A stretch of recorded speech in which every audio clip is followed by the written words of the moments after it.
hoje a gente vai começar o quarto livro da Escritura. Então a gente vai abrir lá em Números, no capítulo 9, no versículo 15.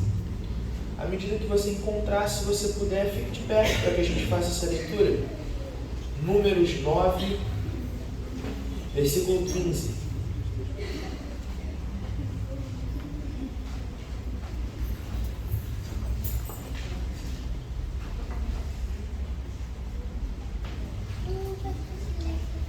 Encontramos? Vamos lá? No dia em que foi armado o tabernáculo, a tenda que guarda as tábuas da aliança, a nuvem o cobriu. Desde o entardecer até o amanhecer, a nuvem por cima do tabernáculo tinha a aparência de fogo. Era assim que sempre acontecia. De dia a nuvem o cobria e de noite tinha a aparência de fogo. Sempre que a nuvem se levantava de cima da tenda, os israelitas partiam. No lugar em que a nuvem descia, ali acampavam. Conforme a ordem do Senhor, os israelitas partiam e conforme a ordem do Senhor acampavam. Enquanto a nuvem estivesse por cima do tabernáculo, eles permaneciam acampados. Enquanto a nuvem ficava por cima do tabernáculo por muito tempo, os israelitas cumpriam suas responsabilidades para com o Senhor e não partiam. Às vezes a nuvem ficava sobre o tabernáculo poucos dias. Conforme a ordem do Senhor, eles acampavam e também conforme a ordem do Senhor partiam. Outras vezes a nuvem permanecia somente desde o entardecer até o amanhecer, e quando se levantava pela manhã, eles partiam. De dia ou de noite, sempre que a nuvem se levantava, eles partiam. Quer a nuvem ficasse sobre o tabernáculo 2 dias, quer um mês, quer mais tempo, os israelitas permaneciam no acampamento e não partiam, mas quando ela se levantava, partiam. Conforme a ordem do Senhor acampavam, e conforme a ordem do Senhor partiam. Nesse meio tempo, cumpriam suas responsabilidades para com o Senhor, de acordo com as suas ordens anunciadas por Moisés. Amém. Vamos orar? Senhor Deus, nessa manhã nós nos reunimos como seu povo para ouvir a Tua palavra, para aprender de Ti. Te pedimos, Senhor, que os nossos corações estejam depositados diante de Ti nesse momento. Os nossos ouvidos abandonem aquela tipo de escuta rotineira que faz com que entre por um ouvido e saia pelo outro. Jesus, o que a gente quer é escutar a Tua palavra, para que ela crie raízes firmes no nosso coração, para que nós possamos frutificar para a Tua glória. Nos abençoe nesse tempo, Jesus. Nos ensina. É o que te pedimos no Teu santo nome. Amém e amém. Os irmãos podem se sentar.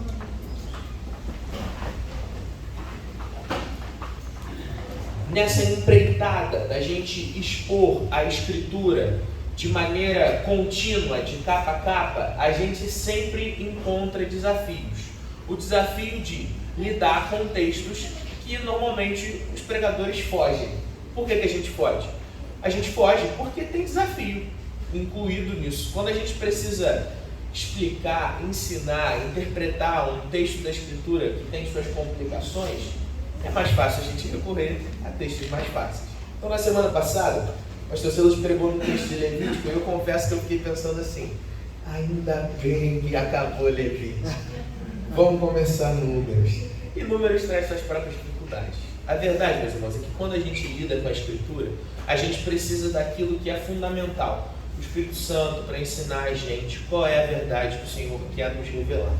Isso significa que quando a gente olha para esses textos, essas listas que a gente encontra no livro de Números, a gente pode criar aquela resistência, né? Do tipo assim, caramba, mas esses censos, essas listagens, o que isso tem a ver com a história?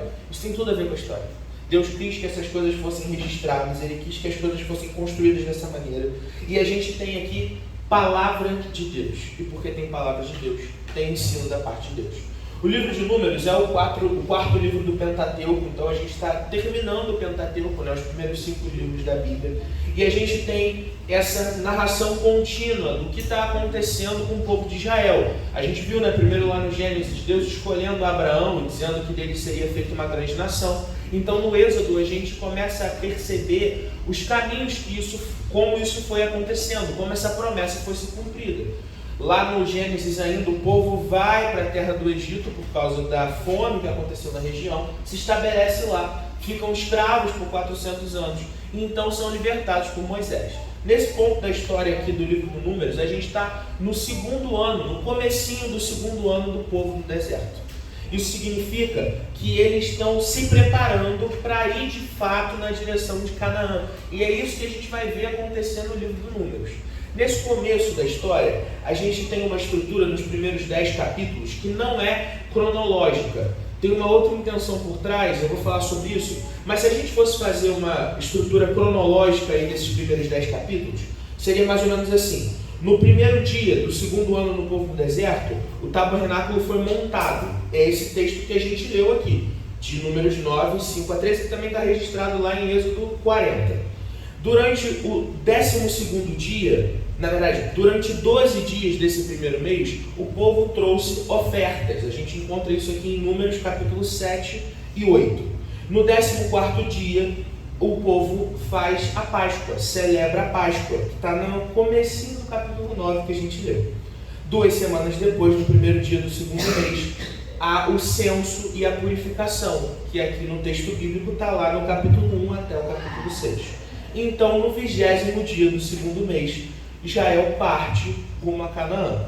Essa seria a estrutura cronológica. No entanto, quando Moisés registra o texto, ele faz uma outra estrutura. E é uma estrutura curiosa. Por quê? Porque ela é intencional e, portanto, tem um propósito por trás disso. Moisés parece fazer um caminho de... Ele narra segundo a organização do acampamento. Ele parte do elo externo do acampamento, ou seja, da organização das tribos, porque a gente precisa lembrar que o acampamento de Israel ele é circular, a gente tem as tribos em volta, enquanto no centro a gente tem um círculo menor dos sacerdotes e o tabernáculo, estando no centro desse acampamento. E é essa a estrutura que o texto vai usar. Primeiro a gente tem o censo das tribos e depois o censo dos levitas. A gente tem a consagração de todo o acampamento, e então dos sacerdotes e do tabernáculo. A gente tem a Páscoa sendo celebrada em todo o arraial de Israel, e então a nuvem que desce sobre o tabernáculo. E por fim, Israel parte para Canaã. É nesse ponto da história que a gente está. A gente chega nesse caminho por causa da intenção do narrador. E parece que Moisés faz isso para falar sobre a centralidade da presença de Deus na caminhada do povo no deserto. O povo parte e fica, como a gente leu no texto repetidas vezes, segundo a ordem do Senhor. Quando Deus desce com aquela nuvem sobre o tabernáculo, o que ele faz é ficar presente entre o povo. E esse Deus presente conduz o povo nessa jornada. Se a gente olhar para o texto, e eu quero fazer isso com os irmãos, voltar lá em alguns versículos, a gente consegue tirar 3 lições e depois algumas aplicações desse texto. A primeira lição está lá no versículo 15, onde a gente encontra o texto dizendo assim: no dia em que foi armado o tabernáculo, a tenda que guarda as tábuas da aliança, a nuvem o cobriu. Desde o entardecer até o amanhecer, a nuvem por cima do tabernáculo tinha a aparência de fogo. A primeira lição que a gente aprende nesse texto é que Deus escolhe habitar no meio do seu povo. Deus decide habitar no meio da nação que ele escolheu. A gente tem conversado sobre isso não só aqui, mas também na EBD, sobre como Deus decide se revelar. É uma escolha voluntária de Deus. A gente não teria capacidade de conhecê-lo se ele não se revelasse a nós. E ele assim o faz, porque a intenção do Senhor é que nós tenhamos um relacionamento com ele. É para isso que fomos criados. Deus leva isso para um outro nível, quando ele habita no meio do seu povo através do tabernáculo. A presença de Deus é manifestada por aquela nuvem que cobre o tabernáculo, que é central, não só na geografia do acampamento de Israel, mas deve ser central na existência do povo que Deus escolheu. Essa presença de Deus no meio dos seus é o que vai orientar e o que deve orientar a caminhada do povo. E a gente vai ver que eventualmente a nossa própria caminhada. A segunda lição que a gente aprende é que Deus é esse guia, é esse que orienta e que conduz o povo. Verso 16 até o 22 diz assim: era assim que sempre acontecia. De dia a nuvem o cobria, e de noite tinha aparência de fogo. Sempre que a nuvem se levantava de cima da tenda, os israelitas partiam. No lugar em que a nuvem descia, ali acampavam. Conforme a ordem do Senhor, os israelitas partiam. Conforme a ordem do Senhor, acampavam. Enquanto a nuvem estivesse por cima do tabernáculo, eles permaneciam acampados. Enquanto a nuvem ficava sobre o tabernáculo por muito tempo, os israelitas cumpriam as suas responsabilidades para com o Senhor e não partiam. Às vezes a nuvem ficava sobre o tabernáculo poucos dias, conforme a ordem do Senhor eles acampavam, e também conforme a ordem do Senhor partiam. Outras vezes a nuvem permanecia somente desde o entardecer até o amanhecer. Enquanto se levantava pela manhã, eles partiam. De dia ou de noite, sempre que a nuvem se levantava, eles partiam. Que a nuvem ficasse sobre o tabernáculo 2 dias, quer um mês, quer mais tempo, os israelitas permaneciam no acampamento e não partiam. Mas quando ela se levantava, partiam. O autor usa essa repetição que para a gente parece meio enfadonha, mas é o estilo hebreu de registro. A ideia aqui é deixar claro o que o texto quer dizer. À medida que Deus orienta o povo, então o povo vai. Deus é quem guia o povo de Israel. Quando a nuvem se levantava, eles partiam. Quando a nuvem descia, eles acampavam. Deus guiava e orientava todo aquele tempo do povo no deserto. Não foi só um feito maravilhoso de um Deus que tira um povo da escravidão e larga a sorte no meio de um deserto hostil. Não, é a história sobre um Deus que escolheu um povo para si, o salva com poderosa mão e então o conduz na direção da terra que ele mesmo prometeu. Deus, nesse processo de condução do povo, vai ensinando lições para esse povo, sobre qual é a vontade dele e sobre o que ele espera de nós no relacionamento com ele. É por isso que a última lição tem justamente a ver sobre isso. Deus espera, em resposta à sua presença e à sua glória, obediência e nada mais. O verso 23, reforçando mais uma vez essa ideia, sintetiza isso que o autor está registrando aqui. Conforme a ordem do Senhor, acampavam, e conforme a ordem do Senhor, partiam. Nesse meio tempo, cumpriam suas responsabilidades para com o Senhor, de acordo com as suas ordens anunciadas por Moisés. Deus espera que o povo responda à sua presença e à sua glória, porque a gente tem aqui no texto de Números 9, esse reforço da ideia da presença e da condução de Deus na nuvem, mas lá em Êxodo 40, a gente tem a ideia da nuvem como a representação da glória de Deus, e essas duas coisas são verdades. Os textos estão dando ênfases diferentes, com propósitos diferentes, e eles se complementam. A nuvem é a representação tanto da glória, quanto da condução de Deus. E essas duas coisas são respondidas, e devem ser respondidas, com obediência. Esse é o chamado que Deus tinha para o povo de Israel, esse é o chamado que Deus tem para mim e para você. Nós somos chamados a responder com obediência. E essa é a primeira aplicação que eu quero fazer. Essa obediência a qual a gente é chamado a responder a Deus mediante a sua presença, ela não tem a ver com alguns aspectos da nossa existência, mas com absolutamente todas as áreas da nossa vida. Absolutamente todas as áreas da nossa vida. Isso significa que o jeito como a gente fala, se veste, onde a gente vai, o que a gente come, as músicas que a gente ouve, as conversas que a gente tem, as interações que a gente escolhe ter, os nossos destinos de férias, essas coisas todas têm a ver com a vontade de Deus. Aí você pode me perguntar assim, mas então, como que eu sei que roupa eu devia vir hoje? Não é exatamente esse o ponto.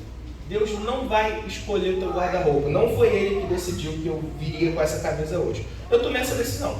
É verdade. Boa ou ruim, é minha decisão. O fato é que Deus orienta a gente a uma vida que, estando completamente rendida à vontade dEle, se submete em todos os aspectos ao que Ele espera de nós. Então, mesmo as decisões livres que a gente toma, que parecem de pouco impacto, têm relevância nesse relacionamento com Deus. Então, essa escolha específica de camisa parece irrelevante, mas o fato é que me vestir dessa maneira é porque eu entendo que quando a gente chega aqui na casa de Deus para pregar a palavra de Deus, ou mesmo para ouvi-la, isso pede de nós algum tipo de conduta, decência, pudor, enfim. Eu não sei se eu pregaria em algum momento de regata aqui na igreja, acho que não. Não sei nem se eu usaria uma regata, mas essa é outra história. O ponto é que todos esses aspectos são moldados pela vontade de Deus. Fica fácil a gente perceber isso quando a gente vai para áreas mais complexas, como o nosso relacionamento interpessoal. É nesse lugar onde Deus mais chama e desafia a gente a essa nova conduta de obediência, porque é na interação com o outro que os nossos corações são testados nesse processo de sermos cada dia mais parecidos com Jesus. Então a primeira aplicação que eu queria fazer é essa: nós somos chamados a essa mesma obediência diante da presença de Deus. Em segundo lugar, o compromisso com a glória de Deus, ele é para todos os momentos, para os bons e para os ruins. Eu já estava preparando esse sermão na semana passada, quando a gente teve a célula de quinta-feira, mas aí a gente teve uma conversa lá que me brotou uma luz assim, e aí eu adicionei essa aplicação aqui, porque a gente falou sobre essa questão do compromisso com a glória de Deus, e isso foi uma coisa que ficou na minha cabeça, que tem tudo a ver com esse texto, com essa situação. Israel, ele obedece a Deus, ou melhor, Israel deve obedecer a Deus por uma compreensão de quem Deus é, porque Ele é Criador e Rei sobre todas as coisas, e por isso Ele é digno de obediência, mas também por um profundo compromisso em fazer com que esse Deus, que é digno e Criador de todas as coisas, seja glorificado através dos nossos atos de obediência. Esse compromisso de Israel é obviamente o nosso compromisso como igreja. Nós somos chamados a fazer coisas pensando na glória de Deus. Aí eu recorro a John Piper, naquele artigo dele que fala "Tomando suco de laranja para a glória de Deus". Adoro esse título desse artigo do John Piper, porque a ideia do Piper é a seguinte: o jeito como a gente acorda de manhã deve glorificar a Deus de alguma maneira. O jeito como a gente vive a vida tem a ver com a glória de Deus. A glória de Deus não é sobre a gente construir grandes coisas, ou fazer monumentos, ou grandes atos públicos. Pode ser que Deus espere e peça isso de nós eventualmente. E se for o caso, vamos embora. Mas a coisa é muito mais profunda. Deus está chamando a gente a se comprometer com a glória dele dia a dia. E o problema é que quando o calo aperta, quando o dia é ruim, quando a gente passa por um momento de tristeza, quando as coisas não dão certo, a primeira coisa que a gente deixa para escanteio é Deus e a sua glória, porque eu tenho muitas outras coisas com que me preocupar. Eu vou ficar perdendo tempo pensando na glória de Deus. Eu tenho que viver a minha vida, resolver as minhas coisas, tomar as minhas decisões diárias. E esse é o problema. No fim das contas, a gente vem aqui, senta aqui, ouve a palavra, lê a Bíblia na nossa casa, e na hora que a gente é testado, na hora que, no frigir dos ovos, a gente falha. A gente falha em se comprometer de verdade em viver uma vida que glorifica a Deus. De novo, eu quero reforçar e ressaltar isso. Meus irmãos, eu não estou falando em absoluto sobre uma ideia de que a gente tem que ficar se degladiando o tempo inteiro para fazer coisas que glorifiquem a Deus. Não, eu estou falando sobre a gente viver uma vida de obediência digna e simples, vida comum. Você acorda de manhã, faz o seu café, segue a sua rotina, chega para casa à noite, agradece pelo dia, dorme e recomeça. Uma rotina diária sem grandes coisas, sem grandes aventuras, sem nenhum enfrentamento com monstros por aí. Mas nunca seja nada disso. É só viver uma vida realmente dedicada a Deus.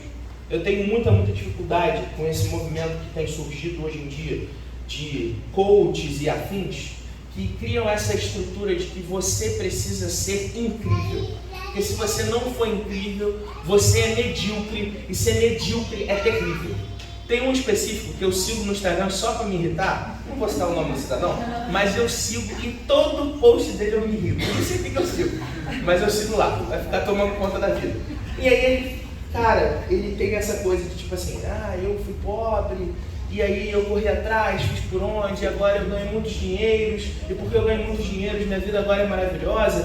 E ok, eu não discordo de tudo que ele fala, não, tem uma coisa ou outra até que é legal, um posicionamento ou outro bacana, mas é raro.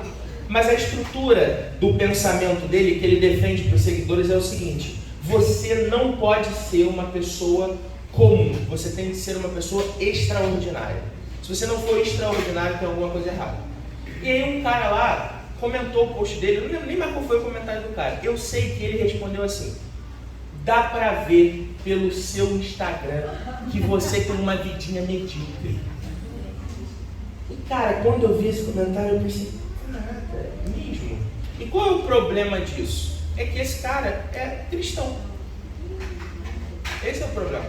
Ele, pelo menos, se diz cristão. Eu não estou querendo questionar a fé dele. Eu questiono a compreensão do Evangelho. Porque o Evangelho fala sobre gente comum, que vive vida comum e que glorifica a Deus com vidas comuns. É isso mesmo. Às vezes, Deus chama gente comum para feitos extraordinários. Mesmo. Pode ser que Ele tenha chamado um de nós aqui para em algum momento fazer alguma coisa que vai ser muito importante, muito relevante. E se for o caso, meus irmãos, a gente deve abraçar os chamados de Deus e as vocações que Ele colocou na nossa vida. Mas o mais provável é que não.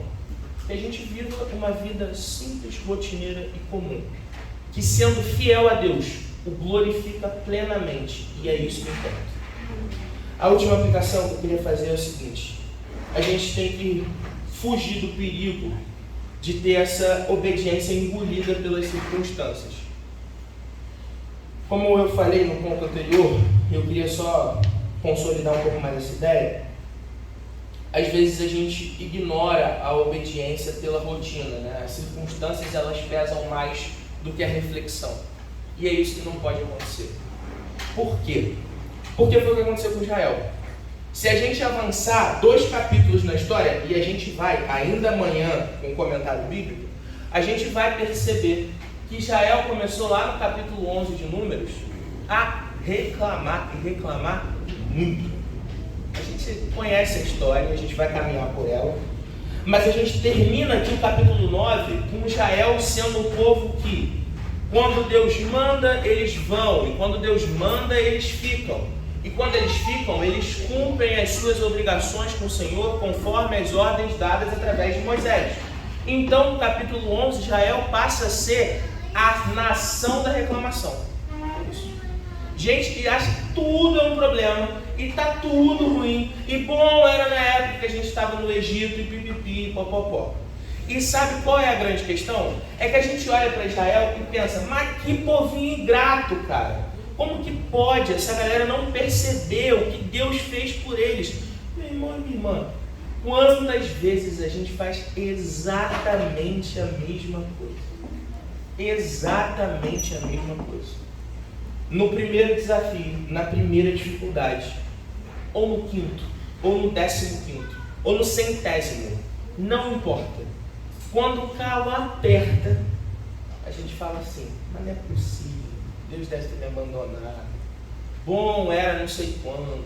Bom era tal época. Essa minha ideia saudosista de que antes foi muito melhor e agora está tudo muito ruim.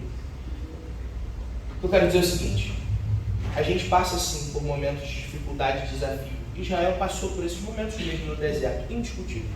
Não tem como a gente achar que essa jornada tinha como ser uma jornada super prazerosa. Não era. A gente estava num acampamento, os caras estavam tendo que ir de um lugar para o outro o tempo inteiro. É cansativo, desgastante, é verdade.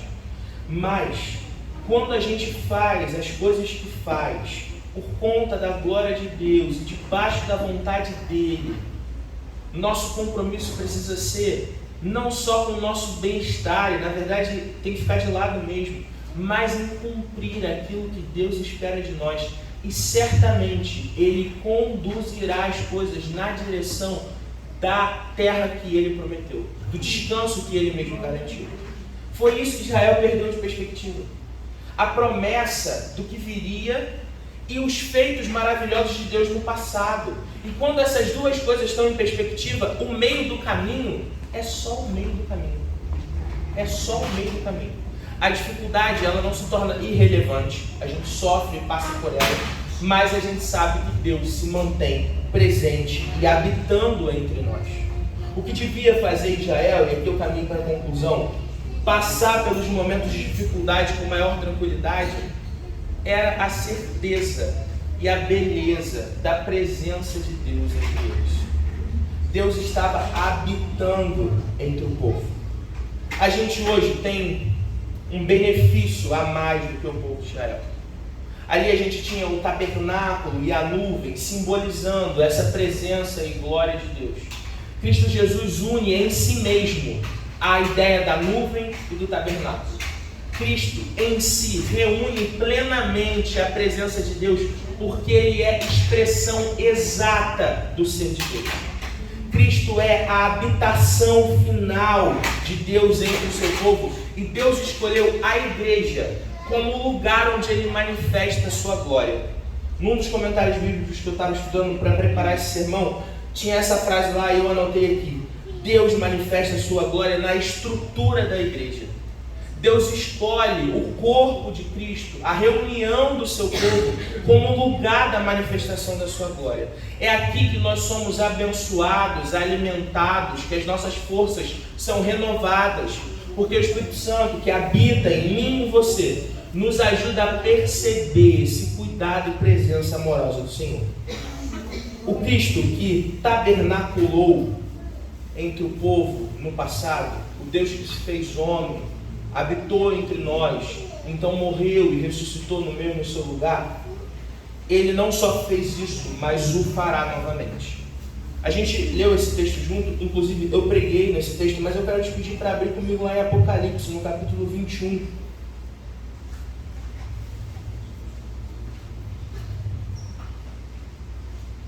Apocalipse 21, a gente vai ler do 1 até o 3.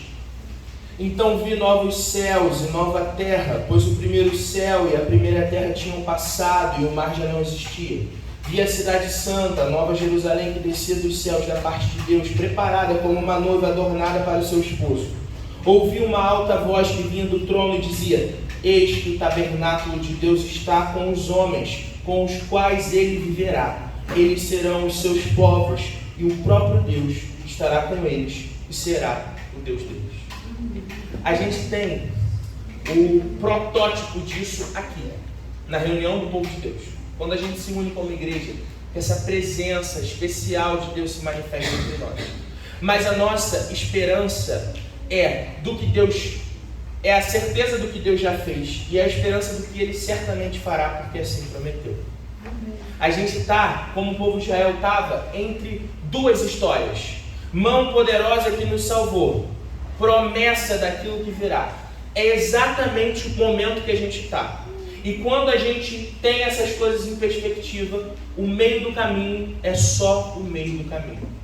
O que nos dá força, ânimo e nos ajuda a caminhar nos momentos difíceis, o que valida e justifica a nossa alegria nos momentos de felicidade, é a certeza de que Cristo habita entre nós e habitará plenamente no fim de toda a história. Nesse tempo, meus irmãos, eu queria terminar dizendo o seguinte: a gente vai sim passar por dificuldades e provações, e o nosso coração vai sim entender a reclamação como acontecia com o povo de Israel. O que a gente pode fazer então? Voltar os nossos olhos para Jesus. Esse precisa ser o nosso desejo, o nosso compromisso. Isso precisa acontecer dia a dia. Porque não são só esses momentos dominicais que vão resolver a situação, não vão. Se a gente não tiver um compromisso diário de entregar o nosso coração a Jesus e relembrar os feitos maravilhosos dele, as promessas que ele tem para nós, certamente a gente vai escapar dessa presença, a gente vai tentar fugir dessa obediência. Então eu queria te convidar a de novo consagrar o seu coração a Deus, nesse compromisso, submeter a Ele, dia a dia, com todo o seu ser, para que Ele guie e oriente toda a sua existência. Amém? Vamos orar? Senhor Jesus, a gente quer te agradecer por mais esse tempo aqui, Senhor. Obrigado, Jesus, porque o Senhor se fez homem, morreu e ressuscitou no nosso lugar. Obrigado, Jesus, porque isso é manifestação plena da presença amorosa e cuidadosa do nosso Deus. Obrigado, Senhor, porque é o Senhor quem orienta a nossa existência, guia a nossa caminhada. Obrigado porque as suas promessas são dignas de confiança. E por conta do que o Senhor já fez e daquilo que certamente fará, Jesus, as dificuldades da vida são mais leves, as alegrias são mais sinceras, porque em todo tempo o Senhor está entre nós. Abençoa o teu povo, Jesus. Cria corações que são fortalecidos pela tua palavra, e então não reclamam nem murmuram, mas pelo contrário, agradecem por tudo que o Senhor tem feito. A começar em mim, Jesus. Constrói em mim um coração que é mais grato a Ti, menos reclamão e mais consciente de tudo que o Senhor tem feito. E que nesse compromisso de viver para Ti, a gente possa impactar todas as pessoas à nossa volta, pregar o Evangelho com dedicação, até o dia que nós estaremos contigo, Jesus, celebrando eternamente a Tua presença entre nós. Que nós pedimos no Teu santo e poderoso nome, Jesus. Amém. Eu não preciso